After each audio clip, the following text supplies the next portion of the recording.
What's up guys? Surprise, surprise and surprise. Samsung is seriously pushing the limits. While competition is trying to reduce the size of notch, Samsung is about to becoming the leader of foldables. Samsung is already the largest smartphone vendor out there and one of the first, in fact the first and only manufacturer to launch more than one foldable phone in the market, and now they're about to take this opportunity to the next level. As we already know, Samsung is working on the Samsung Galaxy Fold 2 second generation model. We already got to know everything about the Fold 2 thanks to one and only Ross Young from Display Supply Chain, and now the Galaxy Fold E aka the Fold Lite is also here to grab your attention. According to a new leak coming from Max Winback, Samsung is also working on a cheaper Fold model device with a possible price tag of between $900 to $1,100. Yes, a foldable phone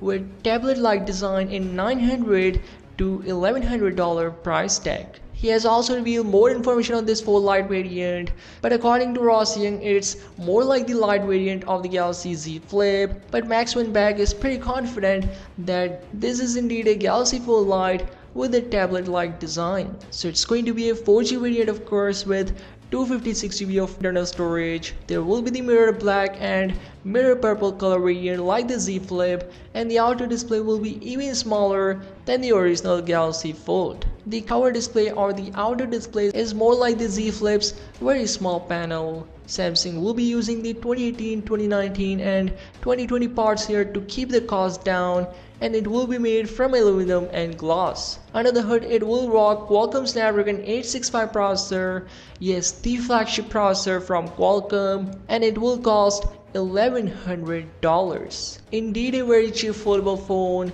Max Winback still believes that this is the Galaxy Fold Lite, but Ross Young believes that it is a Z Flip Lite. If not it is, then Z Flip Lite could also very well happen later down the year or maybe early next year. It is a very similar strategy of what they started with Galaxy S10 and Note 10 Lite. Samsung has already sold their foldable phones well in market, but they aren't comparable to any of their traditional smartphone, and the reason is simply just because of its price. But Galaxy Fold Lite might just change the whole landscape of foldable smartphones if it indeed cost $1,100. So do let me know which one would be your pick between the Samsung Galaxy S20 or S20 Plus and Galaxy Fold Lite. Which one would you pick in same price tag? Do let me know, and make sure to subscribe for daily tech videos, and yeah, I'll catch you in the next one.